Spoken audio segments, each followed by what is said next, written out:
dans nos lignes habituelles, qui est les YouTube et les Facebook sur lesquels nous travaillons de manière régulière. Amen, amen. Ça fait un temps que nous avons commencé avec vous une série d'enseignements qui va couronner tout le mois de mars. Et cette série d'enseignements est une révélation que le Seigneur nous avait donnée. Il avait dit qu'il va faire grâce à ses enfants de les sortir des différentes formes de prisons dans lesquelles ils se retrouvent, qui sont en réalité des prisons sataniques. Amen, amen. Et nous avons commencé à parler avec vous de la première prison que un homme important de notre alliance a vécu. Cet homme s'appelle Daniel. Nous avons dit que Daniel a été attaqué par le diable lui-même parce que dans la fosse où il était, il y avait des lions. Et nous avons dit que les lions représentaient les diables parce que la Bible nous dit « Veillez et priez, car votre ennemi, le diable, rôde autour de vous comme un lion rugissant, cherchant qui il va dévorer. » Amen, amen. Alors, nous avons compris que tout ce qui a mis Daniel dans cette situation, c'était la jalousie, c'était l'entêtement du roi, c'était aussi l'indiscrétion. Et nous avons vu que Daniel était sorti de cette fosse grâce à l'innocence, grâce à la persévérance, grâce à la vie de la prière, mais aussi à la foi indéniable qu'il avait attachée à son Dieu. Amen, amen. Alors nous avons essayé de commencer à prier avec vous parce que nous avons dit que cette arme que le diable utilise est une des armes importantes du monde des ténèbres qui est commandée par le diable lui-même. C'est comme comment vous êtes sur la ligne de front, où vous avez votre armurier principal qui détient ce qu'on appelle le mag. Il s'assit, il est là pour essayer de donner le coup fatal. Amen, amen. Alors, l'arme de la fosse de manière générale est une arme qui est dirigée ou commandée par le diable lui-même. C'est comme ça que c'est une arme qui attaque ceux-là qui ont des grandes destinées et ceux-là qui ont la vie et qui doivent sauver les autres. Nous avons vu, c'était une arme qui attaquait Jésus-Christ, qu'on a amené à la mort jusqu'à l'enterrer dans le tombeau de Golgotha. Nous avons vu cet homme de Joseph qui était jeté dans cette citerne, même dans la prison qui représente aussi une forme de fosse, parce que c'est une prison spéciale. Nous avons vu, comment on appelle, Daniel lui-même. Nous avons vu le cas d'Absalom, qui était jeté dans cette fosse. Les cas sont légion dans la Bible. On peut même parler des cas de celui qu'on appelle comme Job, qui s'est retrouvé en train d'être attaqué par cette forme d'arme. Amen, amen. Alors, nous avons dit que ce n'est pas une arme à négliger. Vous devez faire très attention parce que ça attaque ceux-là qui ont des grandes promesses de Dieu. En d'autres termes, qui portent une grande étoile sur leur tête. Ce matin, nous voulons continuer. Et nous voulons continuer avec une pensée spéciale que Dieu m'a donnée pendant que j'étais en train de prier la fois passée. Alors nous voulons prier. Nous voulons nous entretenir pendant quelques heures sur une autre forme d'arme que le diable utilise et qui est une des prisons que le diable cherche, met au point pour enfermer les enfants de Dieu. Cette arme se retrouve dans les livres d'Ésaïe, chapitre 59, où vous lirez à la maison le verset 1 jusqu'au verset 10e. Amen, amen. Et nous lirons aussi 2 Thessaloniciens chapitre 2, le verset 7 jusqu'au verset 12e. Je lis dans la version Louis II, 1910, au nom de Jésus. La Bible dit non, la main de l'Éternel n'est pas trop courte pour sauver, ni son oreille trop dure pour entendre. Mais ce sont vos crimes qui mettent une séparation entre vous et votre Dieu. Ce sont vos péchés qui vous cachent sa face et l'empêchent de vous écouter. Car vos mains sont souillées de sang et vos doigts des crimes, vos lèvres pour faire des mensonges et votre langue fait entendre l'iniquité. Nul ne se plaint avec justice. Ils s'appuient sur des choses vaines et disent des faussetés. Ils conçoivent le mal et enfantent les crimes. Ils couvrent des œufs de basilic et ils tissent des toiles d'araignée, soulignées toiles d'araignée. Ceux qui mangent de leurs œufs meurent. Et si l'on en brise un, il en sort une vipère. Leurs toiles ne servent point à faire un vêtement et ils ne peuvent se couvrir de leur ouvrage. Leurs œuvres sont des œuvres d'iniquité et les actes de violence sont dans leurs mains. Leurs pieds courent au mal et ils ont hâte de répandre le sang innocent.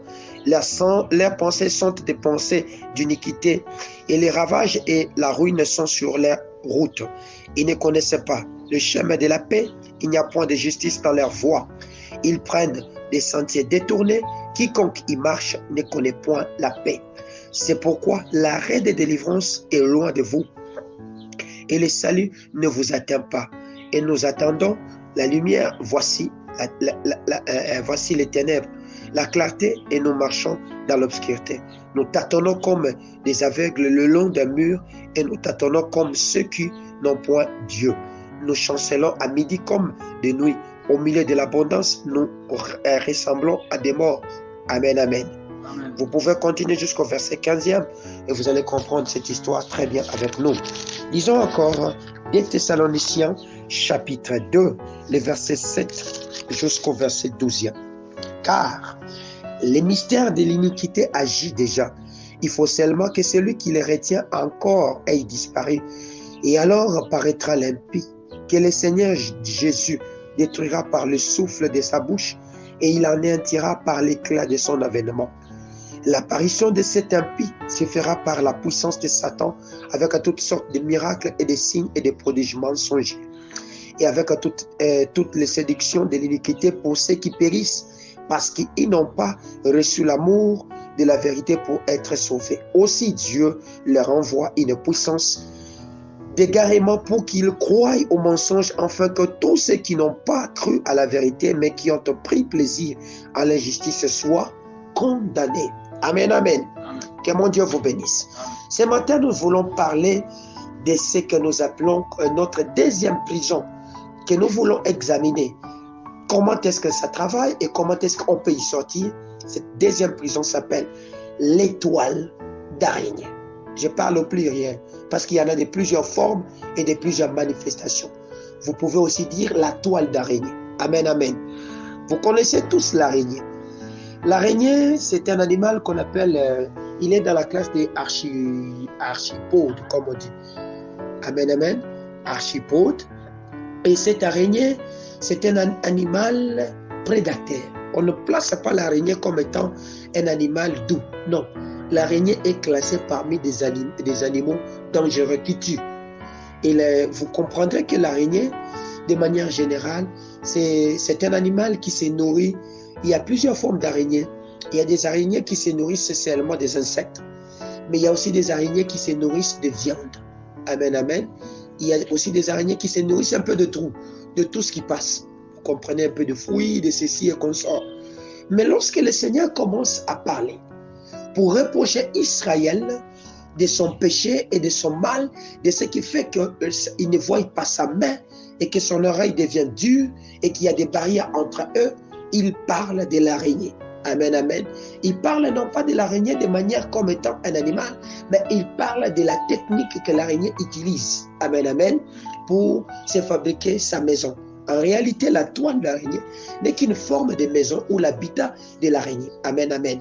Mais le monde des ténèbres peut utiliser cette forme. Donc Dieu, quand il commence à préfigurer le mal, amen, amen, il parle du mal comme étant une toile. Amen, amen. Et cette toile peut faire des dégâts, peut retenir la vie de beaucoup de gens. Aujourd'hui, nous connaissons ensemble avec vous qu'il y a des enfants de Dieu qui sont retenus dans cette toile, qui sont retenus dans ces filets. David en a parlé plusieurs fois. Lorsque vous lisez dans les livres de psaumes de manière générale, vous comprenez que David parle de cette toile sous la forme de filets. Ils disent sans cause, ils ont tendu des pièges, ils ont jeté des filets contre nous, ils ont creusé des fosses. Amen, amen. Donc la toile ou le toile de manière générale constitue des pièges que le diable met au point pour arrêter des vies des gens. Amen, amen. Et la toile, ça représente une force du monde des ténèbres, une puissante force du monde des ténèbres que le diable utilise. Alors ce matin, nous voulons examiner ensemble avec vous comment est-ce que cette arme peut arrêter ta destinée et te faire te mettre dans une situation où tu es en train de vivre ce qu'on appelle désolation et tristesse. Amen, amen. C'est comme ça que nous avons lu avec vous l'histoire. Lorsque vous lisez le psaume 1, Isaïe chapitre 59, Vous comprenez que le Seigneur dit, sa main n'est pas courte pour sauver, ni son oreille dure pour entendre, mais ce sont nos fautes qui constituent des barrières. Amen, amen. Et à son 5e verset, le Seigneur commence à parler pour dire que voici, ce sont des gens qui tissent des toiles d'araignée. Amen, amen. Ils conçoivent des œufs. Amen, amen. Et lorsque quelqu'un cherche à manger de ces œufs, il meurt. Et si on prenait de ces œufs, on cassait, il en sort des vipères. Donc, tout ce qui est de cet animal ou de cette préfiguration, de ce langage, vous voyez que ce n'est pas bon. Amen, amen. Mais qu'est-ce qui fait qu'un homme peut tomber et peut arriver à tomber dans ces filets ou dans ces pièges du diable ou dans cette forme de prison? La première des choses, c'est le péché. Amen, amen. Le Seigneur parle du péché. Et lorsque le Seigneur parle du péché, il en définit plusieurs formes.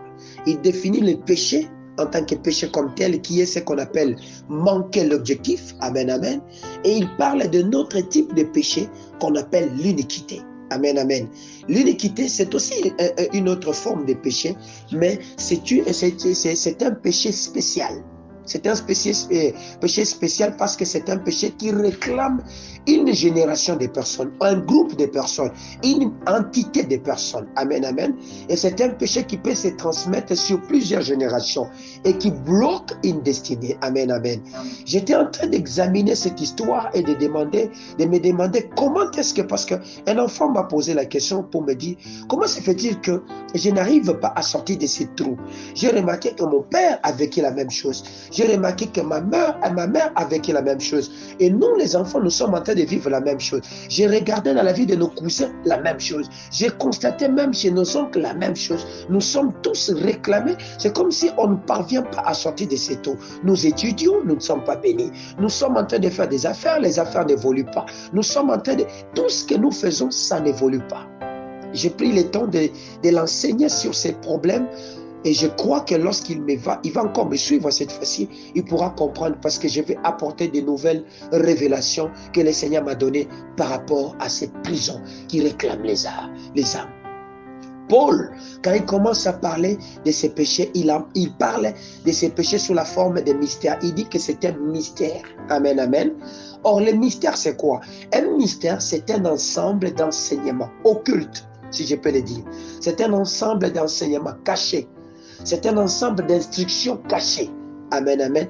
Connues d'un certain nombre d'hommes ou d'une catégorie de personnes, de manière qui ont été enseignées de manière initiatique. Amen, amen. Et qui les transmettent aux autres de manière insidieuse, donc inconsciemment. Voilà pourquoi lorsque Paul parle aux Thessaloniques, il dit, nous savons que le mystère de l'iniquité agit des gens et que celui qui les retient est encore là. Et s'il les lâche, l'homme de l'impie pourra apparaître. Amen, amen. Donc c'est un péché mystérieux. C'est un péché qui est en train d'agir de manière inconsciente dans ta destinée sans que tu n'aies la conscience que je suis déjà dans ce péché là-bas. Amen, amen. L'iniquité, c'est une forme de rébellion contre Dieu. Amen, amen. C'est-à-dire que la main de l'Éternel ne peut pas atteindre celui qui se rebelle de la pensée de Dieu. La main de l'Éternel ne peut pas agir là où il y a la rébellion. Or, la rébellion, c'est quoi? La rébellion, c'est ce qu'on appelle la désobéissance à toute loi qui a été déjà établie ou aux édits qui ont été émis. La rébellion, c'est une forme de, comment on appelle, de l'entêtement, c'est-à-dire un enfant qui n'obéit plus, qui cherche à conduire sa vie à sa manière. Et lorsque vous arrivez à cette manière d'action, vous interrompez la main de Dieu. C'est comme ça que j'ai dit à cet enfant, je le dis, toutes les fois que votre famille, de manière générale, cesserait d'obéir à la loi ou à la pensée de Dieu, vous vivrez ce que vous êtes en train de vivre. Pourquoi? Parce que vous êtes considérés devant Dieu comme étant des rebelles. Amen, amen. Vous êtes considérés devant la face de Dieu comme étant des rebelles. Le mystère du péché de l'iniquité, c'est un mystère qui fait que aujourd'hui nous avons des gens, et ça agit principalement sous la forme de la séduction. Amen, amen. La séduction. La séduction, c'est quoi? C'est ce qui vous amène à tomber dans... Je peux le dire en un mot, pardonnez-moi parce que je n'ai pas cherché à définir ça très bien selon Larousse, mais je le dis à ma manière. Il dit que la séduction, c'est une forme de flatterie. Amen, amen, qui vous pousse à mordre à ce qui n'est pas bon. C'est comme ça que le diable, s'incarnant sous l'image des serpents, a séduit Ève, a flatté en d'autres termes Ève, pour qu'il puisse désobéir à Dieu, afin qu'il mange à une nourriture qui Dieu avait interdit. Donc c'est toute force occulte qui vient avec la pensée de vous sortir de la volonté de Dieu, afin que vous puissiez travailler à ce qui n'est pas de Dieu. C'est comme ça que devant Dieu, vous serez considérés comme étant des rebelles. Est-ce que je me fais comprendre? Est-ce qu'on est ensemble? Voilà pourquoi je parle. J'ai pris le luxe aujourd'hui de comparer ces péchés comme étant une toile. Amen, amen. Et pas n'importe quelle toile, mais la toile d'araignée. Amen, amen. Lorsque vous allez étudier l'araignée, au monde, il y a plusieurs formes d'araignées. Mais je suis allé comparer cette toile d'araignée on dit une araignée spéciale. Cette araignée qu'on retrouve dans une forêt qu'on appelle la forêt de l'Amazonie. On parle de cette araignée comme étant l'araignée Goliath. Amen, amen. Le mystère de l'iniquité est une forme d'araignée que nous appelons l'araignée Goliath. C'est cette araignée qui peut atteindre une taille de 30 cm.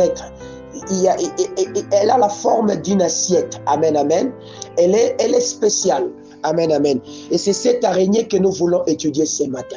Vous imaginez, au Congo par exemple, ou en Afrique, vous ne connaissez que des araignées, des petites araignées, n'est-ce pas? Mais il y a des grandes araignées. Donc cette araignée que moi je vais vous parler, nous l'appelons araignée Goliath.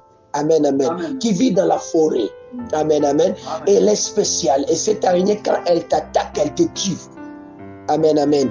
Lorsque vous étudiez l'araignée Goliath, que nous appelons l'iniquité, moi j'appelle l'iniquité, ou lorsque vous étudiez sa technique de capture de sa proie, vous allez comprendre que ce n'est pas, c'est un animal extrêmement dangereux. Amen, amen. Et c'est comme ça que le diable utilise cette technique aussi pour arrêter des vies des enfants de Dieu. Amen, amen. Alors ce matin, nous voulons étudier cette araignée. Nous parlons de l'araignée Goliath. Or, Goliath, nous connaissons aussi tous Goliath. Goliath avait arrêté la vie des enfants de Dieu en Israël. Et à tel point que sa parole effrayait, sa taille, ça effrayait, son technique de combat, ça effrayait. Tout ce qu'il amène, ça effraye. Cette araignée, quand il est dans ta vie, il t'effraie. La première des choses, c'est que vous allez comprendre que l'araignée Goliath que nous appelons l'iniquité, amen, amen, c'est une araignée qui agit par embuscade. C'est une araignée qui ne vient pas intervenir de manière normale comme ça. Il attaque ses proies par embuscade. Et sa demeure est dans les ténèbres. De manière générale, lorsque les araignées commencent à tisser leurs toits, ils tissent les toits la nuit. C'est comme ça que pendant le jour, c'est très difficile de croiser une araignée ou la toile d'araignée qui t'attrape. Dans la lumière, la toile d'araignée n'attrapera personne. Mais la toile d'araignée attrape ceux qui sont dans le noir. Parce que l'araignée tisse sa toile dans le noir. Amen, amen. Donc, c'est une forme de prison qui est conçue dans le noir avec l'objectif d'attraper ceux qui vivent dans le noir. Ceux qui n'obéissent pas à la volonté de Dieu. Ceux qui ne font pas ce que Dieu veut qu'ils fassent. Or, vivre dans le noir, c'est quoi? C'est abandonner la parole de Dieu et la pensée de Dieu ou les édits de Dieu. Vivre dans le noir, c'est quoi? C'est marcher en dehors de la pensée de l'esprit.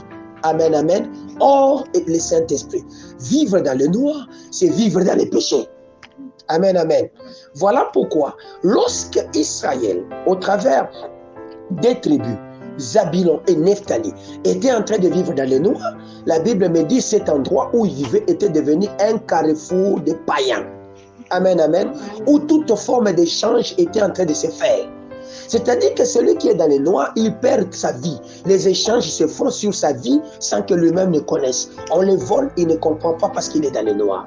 Voilà pourquoi, lorsque Ésaïe commence à prophétiser sur cette ville, il dit, mais les ténèbres ne régneront pas toujours dans les pays où il y a maintenant des angoisses. Si les temps passés étaient couverts d'opprobre, d'humiliation, de honte, les temps à venir seront couverts de gloire. Le peuple qui était assis dans les ténèbres a vu une lumière apparaître. Amen, amen.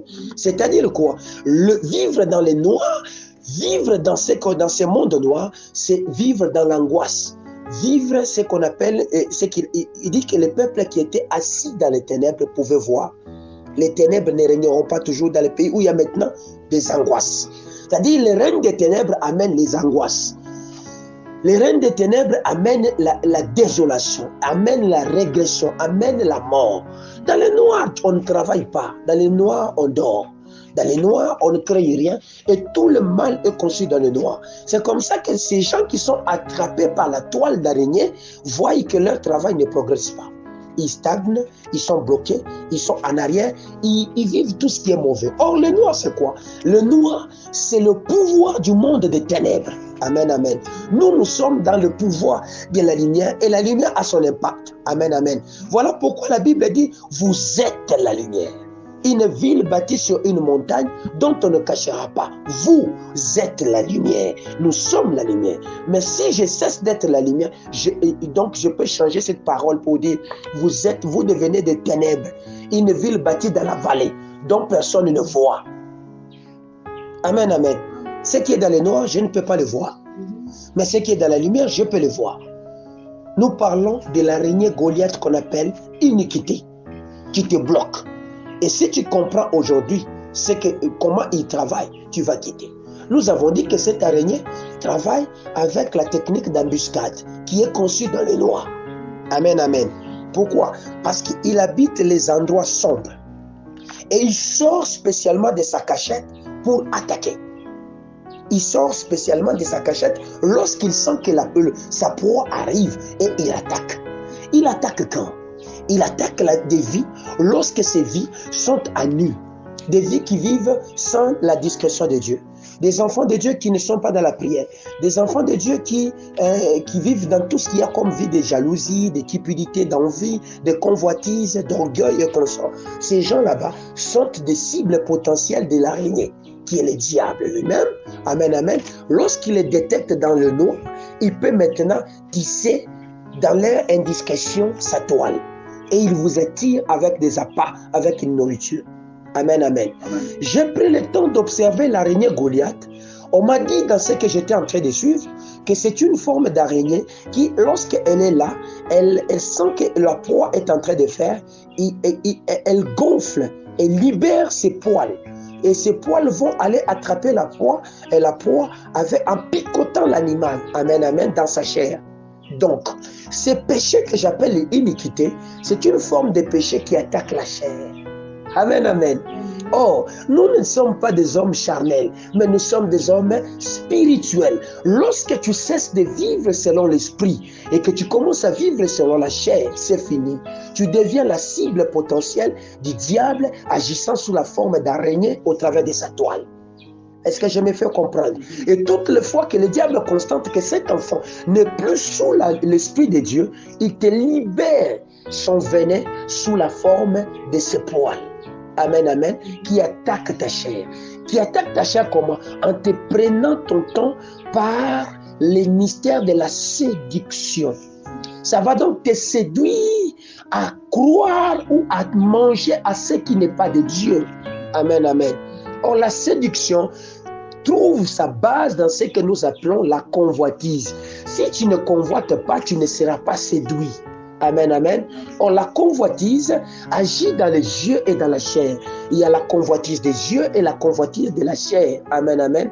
Lorsque le péché est conçu par ces deux éléments, c'est fini, elle sort. Et c'est comme ça que la main de l'Éternel cesse d'agir. Est-ce que je me fais comprendre? Et l'oreille de Dieu commence à devenir dure. Ainsi, les barrières se créent entre nous, est notre Dieu. Et nous commençons à pondre des œufs. Et les œufs que nous pondons, parce que nous sommes déjà dans la toile, deviennent comme étant des œufs qui conçoivent. À l'intérieur, il y a des vipères. Aux vipères, la vipère a des venins qui tuent. C'est-à-dire, ce sont des hommes que vous allez constater qu'ils commencent à libérer des paroles maléfiques. Nous avons été envoyés sur la terre pour accompagner des autres. Nous ne servons à rien. Nous sommes ceci. Donc, il commence à dégager ce qu'il y a de trop plein dans son cœur. Parce que les venins du poisson, comment on appelle, de l'araignée a déjà atteint sa cible qui est sa chair. Est-ce que je me fais comprendre? Alors, comment est-ce que... Donc, vous comprenez que dans la défense ou dans l'attaque de cet animal, il y a ce qu'on appelle, il libère des poils pointus, c'est-à-dire des paroles de séduction très pointues vis-à-vis de la personne, et qui, si cette personne n'a pas l'esprit de Dieu, c'est-à-dire n'a pas la parole de Dieu, il mord à cette séduction. Amen, amen. Ces poils vont provoquer ce qu'on appelle une démangeaison. Une démangeaison.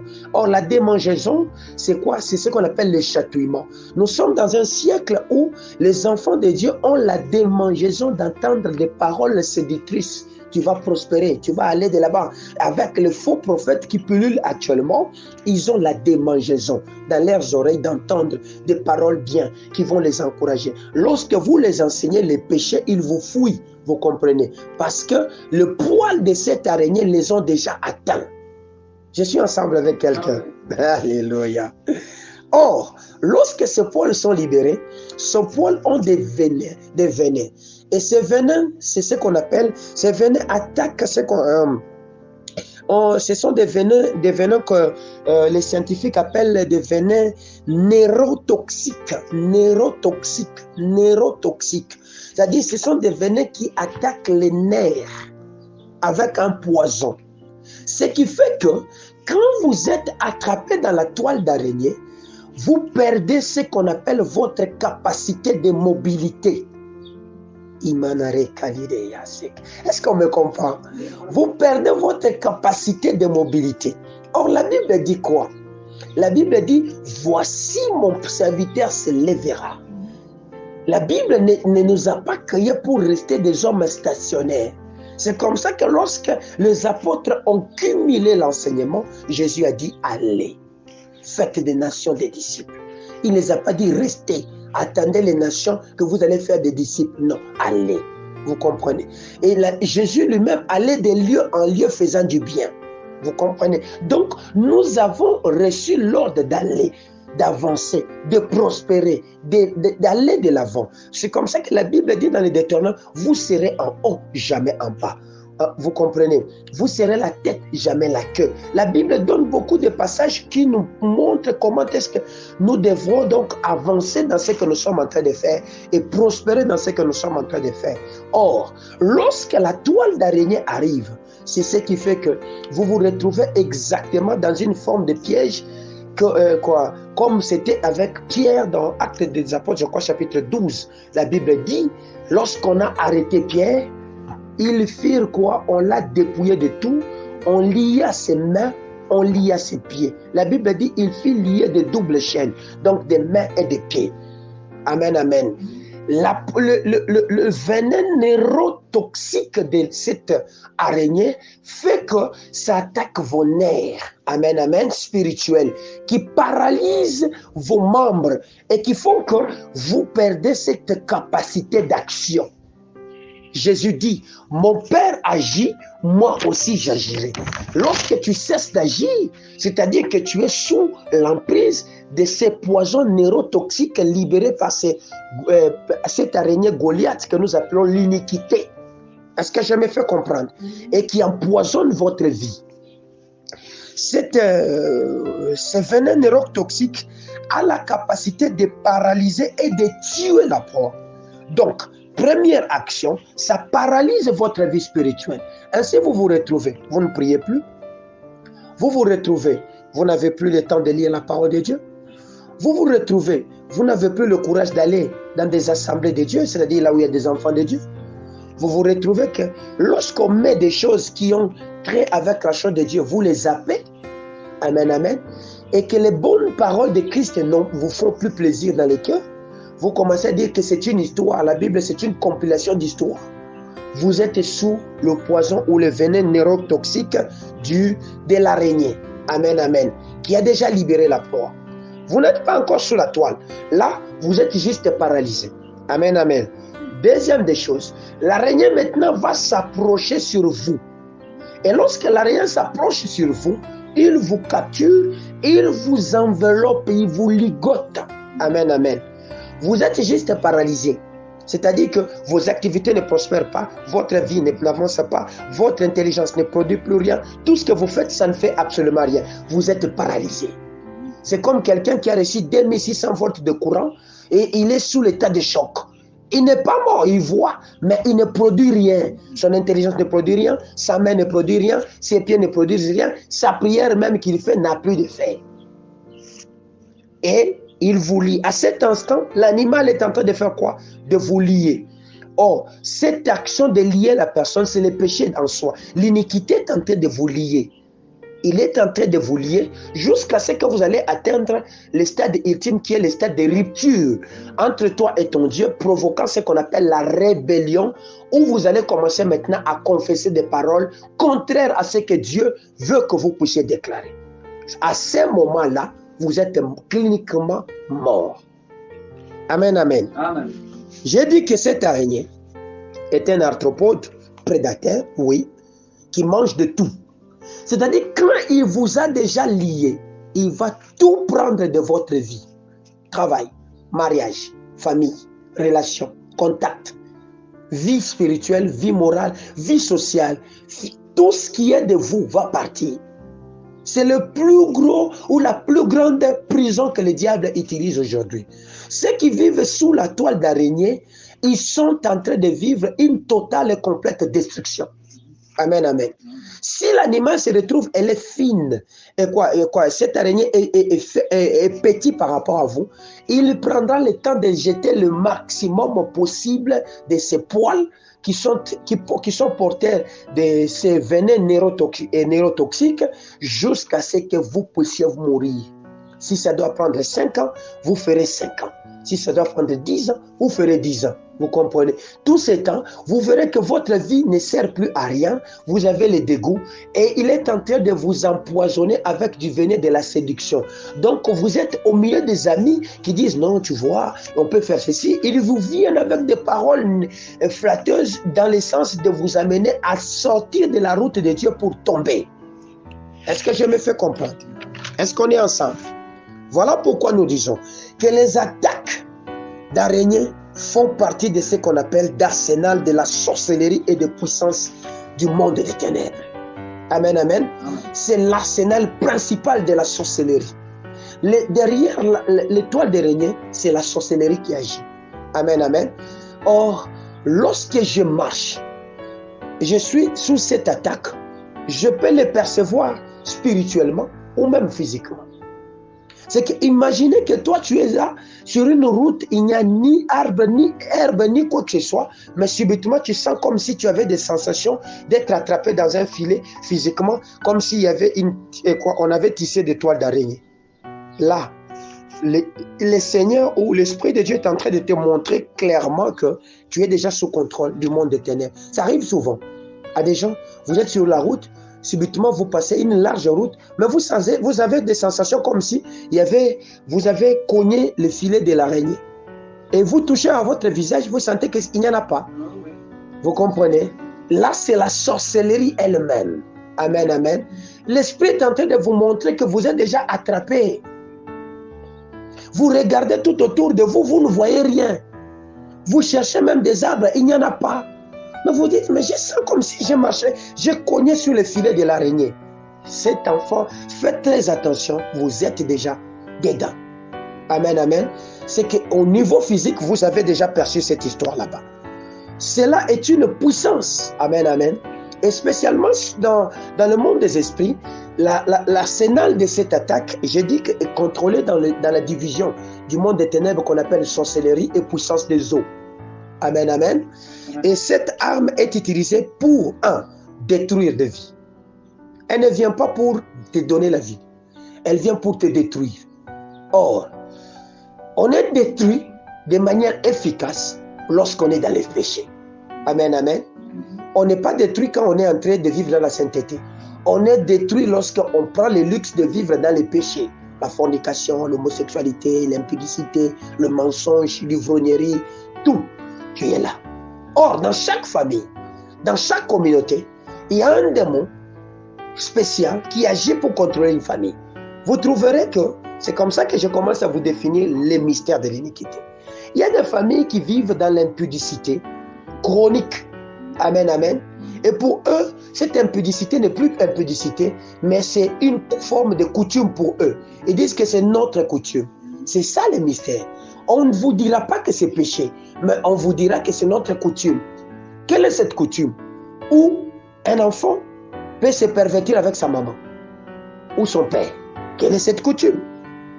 Vous comprenez? Ce n'est plus une coutume. Ça devient ce qu'on appelle un péché qui gouverne toute une entité. Il y a des familles aujourd'hui, papa menteur, maman menteur, des enfants menteurs, des petits-enfants menteurs, tous ils sont menteurs. Ils vous mentent comme ils respirent. Ils sont déjà dans le filet du mensonge. Vous voyez, il y a de ces familles où vous voyez des jaloux. Papa jaloux, enfant jaloux, maman jaloux, tous ils sont jaloux. Mais quand vous leur dites que vous êtes des jaloux, ils vous diront non, nous ne sommes pas des jaloux. Que vous a dit que ça c'est de la jalousie? Parce que c'est un mystère. Amen, amen, amen. Et que vous n'en avez pas les clés, vous ne comprenez pas que vous êtes déjà dans ces filets-là. Est-ce que je me fais comprendre? Amen. C'est comme ça que la toile agit. On est ensemble avec vous. Amen. On est ensemble. Oui. Vous trouverez dans une famille des gens, donc ils sont là. Quand les papas rentrent, c'est la conférence internationale de Berlin qui commence dans la maison. Comment conférence de Berlin? C'est qu'ils ont les cas, comment ils vont diviser chaque famille. J'ai été en ville, j'ai vu votre oncle tel. Non, ça fait pitié. Ce monsieur est mal habitué. Oui, papa. D'ailleurs, tout ça. Oui, donc vous sentez que la conférence vient de commencer dans la famille. Ils sont dans la toile de ce qu'on appelle les critiques. Mais quand vous allez leur dire que ça c'est mauvais, ils vous diront non. Non, les critiques, on parle. Amen, amen. C'est un mystère. Amen, amen. C'est pour eux, ils ont une autre forme de définition de péché. Mais quant à ce qui est du péché de l'iniquité, ils n'ont pas cette définition-là. Est-ce que je me suis fait comprendre? Donc, vous verrez que cette famille, elle est puissamment détruite à cause de ce qu'ils entretiennent en eux. Une famille de colériques, papa colérique, enfant colérique, les colériques. Une famille de chamailleurs, de disputes. Vous comprenez qu'ils se disputent à tout moment. C'est comme un principe dans cette famille là-bas. Ça, ils sont déjà dans les filets. Et l'araignée principale, vous devez le localiser si vous voulez sortir de ces pièges là-bas. Amen, amen. Si vous ne localisez pas votre araignée Goliath, vous ne quitterez jamais cette forêt là-bas. Est-ce que je me fais comprendre? Deuxième, cette arme est utilisée pour détruire des habitations et ceux qui habitent. J'ai dit d'abord la vie. Donc quand elle est utilisée, elle détruit la vie. Mais elle ne vient pas seulement détruire l'habitation et la vie. Elle peut aussi détruire l'habitation et ceux qui vivent. Voyez des maisons abandonnées. La plupart des cas, ces maisons sont remplies de toiles d'araignée. Remplies de toiles d'araignée. Comment se fait-il que, ça c'est un conseil que je te donne, quand tu vis dans ta chambre, il y a des toiles d'araignée qui se forment sur ton plafond, tu n'as même pas le temps de luxe de les enlever. Je suivais un jour un témoignage d'un sataniste, d'un sorcier, il disait, très souvent nous entrons dans des maisons, si nous ne savons pas entrer par la voie du péché, nous pouvons localiser des cibles. Nous voyons si dans cette maison il y a des toiles d'araignée, par là nous pouvons descendre et nous commençons à opérer. C'est comme ça que cette ancienne sorcière disait, n'entretenez pas. Quand vous voyez des araignées dans votre maison, enlevez, tuez. Amen, amen. Mais regardez chez nous en Afrique, les araignées sont devenues nos cousins.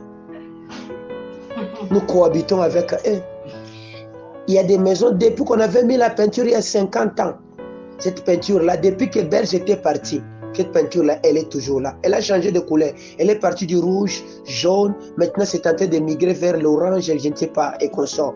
Ça change en fonction des climats. Bien-aimés, sortez quand même de ces styles de vie. Donc, cette arme détruit pas seulement des vies, mais des habitations et de ceux qui vivent. Ça détruit le plafond, ça détruit le toit, ça agit comme un peu la peste. Amen, amen. À l'époque de Lévitique, la peste attaquait même des maisons. Quand vous lisez dans Lévitique, vous allez voir que la peste attaquait même des maisons. Et que ces maisons, on devait les mettre en isolement pendant 7 jours pour refaire la maison. Parce que c'était une forme de peste. Troisième des choses, cette arme est utilisée pour couvrir de la désolation. Amen, amen. Lorsque vous ne travaillez plus, lorsque vous n'avancez plus, est-ce que votre fils ira dans la joie? Non.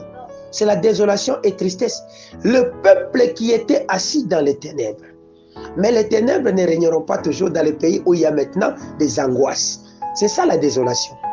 La désolation, c'est une forme d'angoisse. Donc vous voyez le papa toujours se plaindre. Ah, qu'est-ce que nous allons faire? Nous, on est venus seulement accompagner. Dans ces pays-ci, il n'y a que les mêmes personnes qu'on nomme. Il n'y a que les ceci. Ils sont dans la désolation de l'abomination. Amen, amen. Amen. Alors, comment est-ce que les gens arrivent à tomber dans ces filets ou dans ces toiles d'araignée?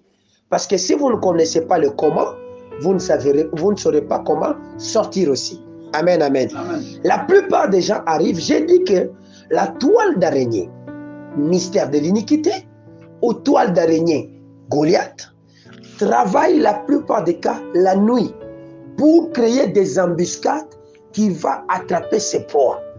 Donc, si pendant la journée tu as cogné à ce filet, c'est que le travail était un travail nocturne. Or, dans la nuit, l'homme est censé dormir, n'est-ce pas? C'est-à-dire, ce sont des attaques qui se font dans des rêves. Est-ce que je me fais comprendre? Donc, on ne va pas t'attraper dans cette vie-là facilement, mais on vient d'abord dans les rêves. Or, dans les rêves, pour t'atteindre dans les rêves, il n'y a que 2 moyens qu'on utilise. On utilise ce qu'on appelle le moyen des esprits incubes et des esprits succubes, qui sont des esprits que vous appelez communément mari de nuit ou femme de nuit. Amen, amen. Ils viennent s'accoupler ou s'associer avec vous avec l'intention de vous manipuler. Amen, amen. Donc, la manipulation séductrice du diable commence dans les ténèbres, dans nos pensées. Rêve, c'est penser. Amen, amen. Donc, c'est une histoire qui attaque ce que nous appelons l'âme de la personne. Quand l'âme de la personne est attaquée avec de mauvaises paroles, avec des paroles qui sont mal nourries, cette personne commence maintenant à le mûrir, à le raisonner jusqu'à ce qu'il en fera un style de vie. Est-ce que je me fais comprendre? Donc, on ne rêve pas seulement la nuit, on peut aussi rêver lorsqu'on n'a pas la communion avec Dieu. C'est-à-dire, quand cette communion est coupée, pour Dieu, vous êtes dans les ténèbres. C'est-à-dire, tout ce que vous êtes en train de réfléchir là-bas, c'est vos rêves. Amen, amen. J'ai dit que par les rêves, premier moyen que le diable arrive. Deuxième moyen, dans le monde physique, c'est au travers de la séduction. Or, la séduction aujourd'hui agit avec les impies, les hommes mauvais. Dans l'église, nous avons le faux chrétien, le faux pasteur, le faux docteur, le faux prophète, le faux évangéliste et le faux des faux des faux. Ces faux là-bas infiltrent l'église avec de faux enseignements basés sur la séduction du monde et l'envie du monde pour détourner les enfants de Dieu de la route de Dieu. Amen, amen. Amen. Ce sont des gens qui amènent des enseignements qui vous poussent à aimer plus le monde qu'aimer votre Dieu. Ce sont des gens qui vous poussent à rechercher les plaisirs terrestres qu'à rechercher les plaisirs d'en haut. C'est comme ça que vous arriverez à vous détourner de la voie de Dieu. Donc, ce sont des gens qui viennent avec des paroles. Et si vous leur donnez vos oreilles, vous tombez dans les péchés. Lisons. Nous sommes toujours dans 2 Thessaloniciens, pendant que ma soeur est en train de se réveiller. 2 Thessaloniciens chapitre 2, la Bible dit ceci. Pour ce qui concerne l'avènement de notre Seigneur Jésus-Christ et notre réunion avec lui, nous vous prions, frères, de ne pas vous laisser facilement ébranler dans votre bon sens et de ne pas vous laisser troubler par quelques inspirations, soit par quelques paroles ou par quelque lettre qu'on vous dirait venir de nous comme si le jour du Seigneur était déjà là.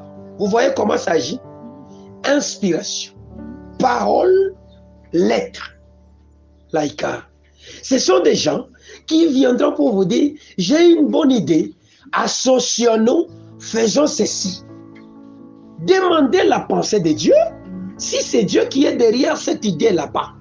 Parce que la séduction agit par l'inspiration, par la parole ou par la lettre, qui ne sont pas des choses qui viennent de Dieu, mais qui viennent de Satan.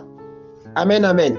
Voilà pourquoi lorsque Paul dit, continue au verset 3 de 2 Thessaloniciens chapitre 2, il dit que personne ne vous séduise d'aucune manière. Amen, amen. Que personne ne vous séduise d'aucune manière. J'ai donné les 3 formes de séduction. La parole, l'inspiration et la lettre. Donc quelqu'un peut te séduire par sa parole, ou par ses inspirations occultes, ou par des lettres qu'il te fait, des recommandations, des avances, de projets maléfiques qu'il vient avec. Ce sont là les lettres. Amen, amen. Que personne ne vous séduise. Amen, amen.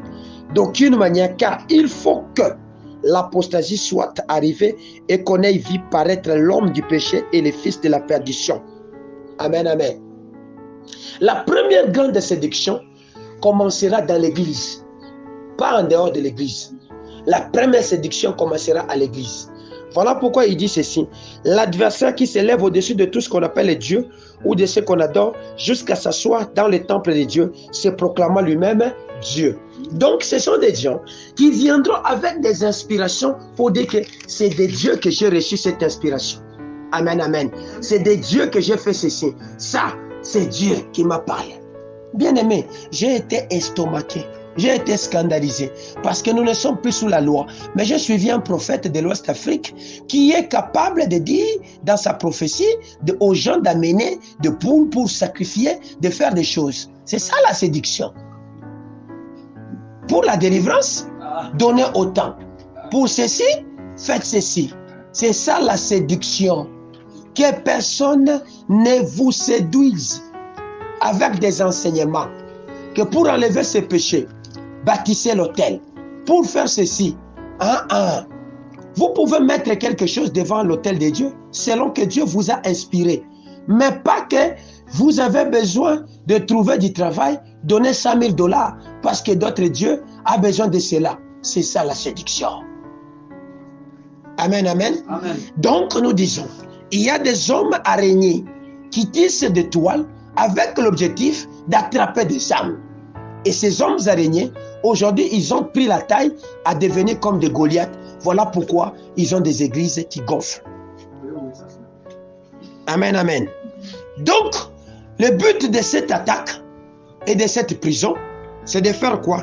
De vous manipuler dans vos choix. Amen, amen. Et dans votre... de vous manipuler pour que vous puissiez prendre une mauvaise direction.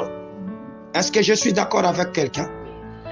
Deuxième des choses comme but poursuivi par ces gens, c'est de vous faire stagner. Parce que si je veux faire de vous mes esclaves, je dois vous maintenir dans l'état d'esclavage pour que j'aie le dessus sur vous. Donc ce sont des gens qui viennent avec des idées, qui viennent avec des inspirations, qui viennent avec des lettres, qui vous font stagner. Amen, amen. Et vous n'avancez plus. Paul dit dans Galates, vous couriez bien, mais qui vous a arrêté pour que vous ne puissiez plus obéir? Donc ce sont des gens qui viennent avec des paroles qui vous font arrêter sur la voie de l'obéissance de Dieu. Amen, amen. Vous n'obéirez plus à Dieu. Vous n'écouterez plus Dieu. Vous ne ferez plus ce qui est bon. Vous ferez ce qui est de votre cœur. Amen, amen. Ce sont des gens qui viennent avec des séductions pour vous appauvrir. Amen, amen. Ève et mon grand-père Adam avaient tout dans le jardin. Lorsqu'ils ont écouté la séduction, ils devaient travailler pour manger à la sueur de leur front. Donc, ce sont des paroles, des inspirations, des lettres qui vous appauvrissent. Vous n'aurez plus une inspiration correcte, mais vous serez appauvri. Amen, amen. Et tout ce que vous ferez n'ira nulle part. Amen, amen. Ce sont des gens qui viennent avec des paroles de séduction qui vous sortent du chemin divin. C'est-à-dire, dans cette église, dans cette assemblée ou dans cette communauté d'hommes, même si vous faites comment, vous ne verrez jamais le chemin de votre destinée. Ils ne vous mettront pas sur la voie de la route pour dire, travaille comme ça parce que Dieu me dit d'aller dans ce sens, vous atteindrez telle direction. Vous ne ferez jamais ces choses là-bas. Amen, amen. Voilà pourquoi leur mode d'opération devient le découragement et la frustration. Ils vont vous décourager dans ce que vous prendrez comme initiative. Est-ce que tu crois que ce que tu vas faire là-bas, ça va payer? Est-ce que tu crois ce que tu vas faire là-bas, ça va te donner de l'argent? Donc tu seras toujours en train d'être frustré, donc découragé. Tu viens, non, j'ai commencé, j'ai trouvé $500, je dois aller du côté Bukama parce que je dois commencer à acheter des poissons pour vendre. Ah, du côté Bukama, il y a les maï-maï, il y a les ceci. N'y va pas, papa. Même à Lubumbashi, tu peux mourir. Amen. Ce sont des gens qui viendront pour vous frustrer. Donc des discours qui vous découragent pour dire que c'est fini au Congo. J'ai trouvé un blanc qui un jour on travaille avec lui, dit, nous quand nous sommes à l'extérieur, on nous dit au Congo, il y a la guerre partout. Je lui ai dit, c'est ça l'information. Donc ils vous diront toujours qu'au Congo c'est la mort, c'est tout. Mais moi, je trouve ici, il y a des gens qui ont une bonne santé. On nous dit qu'au Congo, les enfants souffrent, ils sont malnutris. Mais vous, vous êtes en bonne santé. Vous voyez? La manipulation séductrice vous frustre et vous fait de mauvais choix. Amen, amen. Donc, sur le plan physique, vous allez comprendre si vous avez déjà bouffé à cette araignée ou vous êtes déjà attrapé dans le filet de cette araignée que j'appelle Goliath, qui est l'iniquité. Vous allez voir votre vie qui avançait commence à reculer.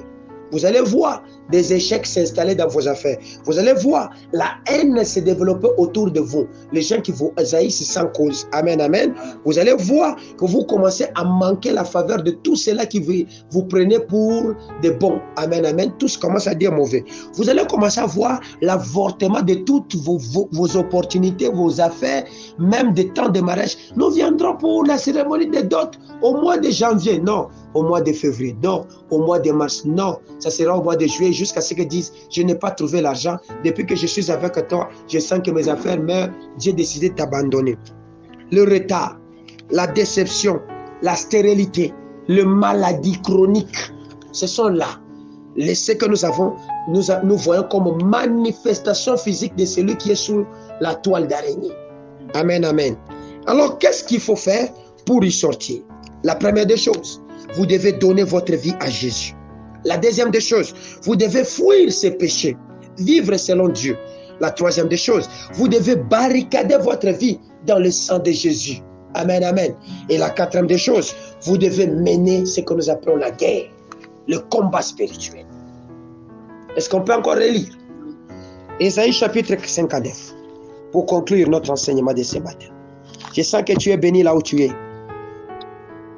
Jusqu'à ce que tu vas sortir de cette filet. Amen, amen. De ce filet. Tu y sortiras toujours. Tu sortiras de cette prison. Il dit ceci. Non. Ça, c'est le Seigneur qui parle. Non. La main de l'Éternel n'est pas courte pour sauver. Non. La main de l'Éternel n'est pas courte pour te donner ce mariage, ce travail là-bas. Mais il dit quoi? Ni son oreille dure pour sauver et pour entendre. Mais ce sont vos crimes. Dieu parle de ce que nous faisons là-bas comme étant des crimes qui mettent une séparation. Amen, amen. C'est-à-dire que cette frustration vient te séparer de Dieu. Comme Ève a été séparée de son jardin de délices. Amen, amen. Qui mettent une séparation entre vous et votre Dieu. Ce sont vos péchés. On définit, on met maintenant 2 points. Ce sont vos péchés. Est-ce que je me fais comprendre? Qui vous cache sa face et l'empêche de vous écouter. Vos péchés. Attention, Ésaïe 50, verset 2. J'aime partager la parole de Dieu. Ésaïe 50, verset 2. Ah, pendant que ma soeur est en train de se réveiller, parce que la séduction a beaucoup frappé là-bas. Je suis venu pour qu'il y ait... Pourquoi y a-t-il personne? J'ai appelé. Pourquoi personne ne répond-il? Ma main est-elle trop courte pour racheter? N'ai-je pas assez de force pour délivrer?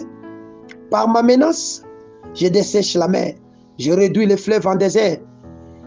Leurs poissons se corrompent, faute d'eau. Ils périssent de soif. Amen, amen. Amen. Ça, c'est Dieu lui-même qui parle. Il parle à son peuple. Il dit, pourquoi personne répond? C'est que quand vous avez déjà coupé, même quand Dieu te parle, tu n'écouteras pas. C'est comme ça que tu rêves la nuit. J'ai rêvé des choses, c'était bien, mais j'ai oublié. Le péché est là. Amen, amen. C'est comme si on me disait quelque chose et je n'ai pas entendu. L'iniquité te bloque. Pourquoi personne ne répond? Ma main est-elle courte pour racheter? N'ai-je pas assez de force pour délivrer? Par ma menace, je dessèche. Amen, amen. Donc des fois aussi, quand tu prends ces pieds, tu choisis dans ces camps là-bas, Otakaoka, comme on dit en Swahili, tu vas sécher.